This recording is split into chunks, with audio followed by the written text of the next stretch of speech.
So finally ನಮ್ಮ bus ಕಡೆ ಬಂದ್ವಿ. ನನಗಂತೂ ಹೋಗಿರೋ ಪ್ರಾಣ ಮತ್ತೆ ಬಂದಂಗೆ ಆಯಿತು. ಯಾಕಂದರೆ ಗೊತ್ತಿಲ್ಲದೆ ಇರೋ ಊರಲ್ಲಿ ಗೊತ್ತಿಲ್ಲದೆ ಇರೋ ಜನಗಳ ಮಧ್ಯದಲ್ಲಿ ಒಂದು ಲೊಕೇಶನ್ಗೆ ಫೋನ್ ಇಲ್ಲದೆ ಬರೋದಂತೂ ನೆಕ್ಸ್ಟ್ ಲೆವೆಲು.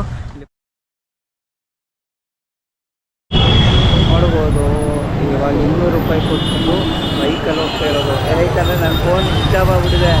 ನಾನು ಬಂದಿರೋದಂತೂ ಲೊಕೇಶನಿಂದ ವಾರಣಾಸಿ ಟೆಂಪಲ್ಗೆ 2 ಕಿಲೋಮೀಟರ್ ಇದೆ ಡಿಸ್ಟೆನ್ಸ್ಗೆ ಹೋಗೋಣ ಅನ್ನೋದಕ್ಕೆ ನನ್ನ ಫೋನ್ ಇಲ್ಲ. ಬೇರೆ ಫೋನು ಯಾರೂ ಕೊಡೋದಿಲ್ಲ. ನ್ಯಾವಿಗೇಷನ್ ಹಾಕ್ಕೊಂಡು ಹೋಗೋದಕ್ಕೆ ನಡ್ಕೊಂಡು ನಾನು ಆ ಕಡೆಯಿಂದ ಹೆಂಗೋ ಬಂದೆ, ಈ ಕಡೆಯಿಂದ ಹೋಗೋದಕ್ಕೆ ತುಂಬ ಕಷ್ಟ ಆಗ್ತದೆ. ಆದ್ದರಿಂದ ಏನೋ ರಿಕ್ವೆಸ್ಟ್ ಮಾಡಿಕೊಂಡು, ನನಗೆ ಹಿಂದಿ ಬರುತ್ತೆ ಅದಕ್ಕೆ ಪರವಾಗಿಲ್ಲ, ಏನೋ ರಿಕ್ವೆಸ್ಟ್ ಮಾಡ್ಕೊಂಡು ಹೋಗ್ತಾಯಿದ್ದೀನಿ. ಹಿಂದಿ ಬರದೇ ಇರೋಂಥವ್ರು ಕನ್ನಡದವರಾಗಿರಲಿ ಬೇರೆ ಲ್ಯಾಂಗ್ವೇಜವರಾಗಿರಲಿ, ಒಟ್ಟಿನಲ್ಲಿ ನಮ್ಮ ಕನ್ನಡದವ್ರು ಅಂತ ನಾನು ಹೇಳ್ತೀನಿ, ಬೇರೆ ಲ್ಯಾಂಗ್ವೇಜ್ ನಾನು ಬೇಡ. ಕನ್ನಡದವರು ಕಷ್ಟಪಟ್ಟು ಹೋಗೋದಕ್ಕೆ ತುಂಬ ಕಷ್ಟಪಡುತ್ತೆ. ಅಷ್ಟು ಜನ ಇರ್ತಾರೆ, ಕ್ರೌಡ್ ಎಲ್ಲ ಇರುತ್ತೆ. ಆದರೂ ಕೂಡ ಆ ಟೈಮಲ್ಲಿ ದುಡ್ಡಿನ ಮುಖ ನೋಡೋಕ್ಕೆ ಹೋಗಬೇಡಿ. ನೀವು ಹೋಗುವಂಥ ಲೊಕೇಶನ್ಗೆ ರೀಚ್ ಆಗಿ. ಇವಾಗ ನಾನು ಮಾಡ್ತಿರೋದು ಅಂತಿದೆ ಅದನ್ನೇ. ಇಲ್ಲಿ 10 ಕಿಲೋಮೀಟರ್ಗೆ ಹೋಗೋದಕ್ಕೆ 200 ರೂಪಾಯಿ ಕೊಡ್ತಿದ್ದೀನಿ ಅಂದರೆ ಲೆಕ್ಕ ಹಾಕಿ. ಏನಂದರೆ ನಾನು ಡೆಸ್ಟಿನೇಷನ್ ಹೋಗಬೇಕು, ನನಗೆ ಟೈಮ್ ಕ್ಯಾಚ್ ಮಾಡಬೇಕು. 10 ಗಂಟೆಗೆ ಬಸ್ ಹೊರಡುತ್ತೆ ಇಲ್ಲಿಂದ. ಇಲ್ಲಿ ನನ್ನ ಫೋನ್ ಸ್ವಿಚ್ ಆಫ್ ಆಗಿದೆ. ಅವರು ನನಗೋಸ್ಕರ ವೆಯ್ಟ್ ಮಾಡೋದು ಬೇಡ ನನಗೆ. ಆದ್ದರಿಂದ ಒಬ್ಬನ ಹತ್ರ ರಿಕ್ವೆಸ್ಟ್ ಮಾಡಿಕೊಂಡು ಅವ್ನು ನೋಡಿದ್ರೆ 400 ರೂಪಾಯಿ ಹೇಳ್ತಾ ಇದ್ದಾನೆ. 400 ಎಲ್ಲ ಆಗೋಲ್ಲ ಗುರು, 10 ಕಿಲೋಮೀಟರ್ ಇರೋದು, ನಾನು ಕೊಡೋದು 200 ಹಂಗೆ ಅಂತ ಎಲ್ಲ ರಿಕ್ವೆಸ್ಟ್ ಮಾಡಿ ಆಮೇಲೆ ಹೋಗ್ತಾಯಿದ್ದೀವಿ. ನೋಡ್ಬೋದು ತುಂಬ ಕಷ್ಟ ಆಗುತ್ತೆ. ಅದು ಕೂಡ ಇಷ್ಟು ನಾನು ಎಲ್ಲ ಕಡೆ ಓಡಾಡಿದ್ರು ನನಗೆ ಇಷ್ಟು ಕಷ್ಟ ಬರ್ತದೆ. ಯಾರು ಕೂಡ ಓಡಾಡಿ ಇಲ್ಲದೆ ಇರೋಂಥವ್ರು ಕೂಡ ಇರ್ತಾರೆ. ಆದರೂ ಕೂಡ ಫೋನ್ ಇಲ್ಲ ಅಂದರೆ ಮಾತ್ರ ತುಂಬ ಕಷ್ಟ ಆಗುತ್ತೆ. ಫೋನ್ ಇದ್ದರೆ ನನಗೆ ಈ ರೀತಿ ಹೋಗೋ ಅವಶ್ಯಕತೆನೇ ಇರ್ತಿರ್ಲಿಲ್ಲ. ಹೆಂಗೋ ನ್ಯಾವಿಗೇಷನ್ ಹಾಕೊಂಡು ನಡ್ಕೊಂಡೇ ಹೊರಟೋಗ್ಬಿಡ್ತಿದೆ, ನಾನು ತಲೆನೇ ಕೆಡ್ಸ್ಕೊತಿರ್ಲಿಲ್ಲ. ಆ ರೀತಿ ಸಿಚುವೇಶನ್ ನನಗೆ ಬಂದಿದೆ ಇವತ್ತಿನ ದಿನ.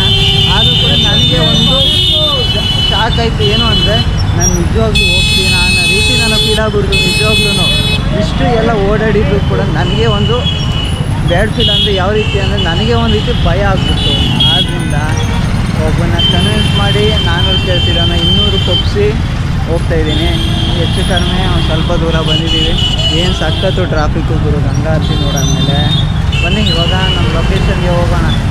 ಇವಾಗ ಒಂದು ಕಡೆ ಎಲ್ಲ ಒಂದು ಕಡೆ ಇರ್ತಾನೆ, ಅದನ್ನು ನಾವು ಕರೆಕ್ಟಾಗಿ ಬಳಸ್ಕೋಬೇಕು. ಏನಂದರೆ ನಾನು ಹಿಂದಿ ಬಂದಕ್ಕೆ ಇಷ್ಟೆಲ್ಲ ಮಾಡೋದಕ್ಕೆ ಆಯಿತು. ಕನ್ನಡದವ್ರು ಏನಾದ್ರು ಬಂದರೆ ದಯವಿಟ್ಟು ಮೊಬೈಲ್ ತಗೊಂಡು ಜೊತೇಲಿ ಎಲ್ಲರೂ ಕೂಡ ಜೊತೇಲಿ ಬರೋದು ನೋಡಿ. ಯಾಕಂದರೆ ನಾನೇನೋ ಸೋಲೋ ಬಂದೆ ಈ ಕಡೆಗೆ. ನಮ್ಮ ಪ್ಯಾಕೇಜಲ್ಲಿ ಬಂದಿರೋವಂಥವ್ರೆಲ್ಲ ಆಲ್ರೆಡಿ ಹೋಗಿದ್ರು. ಅವರು ಪ್ಯಾಕೇಜಲ್ಲೇ ಹೋದ್ರು.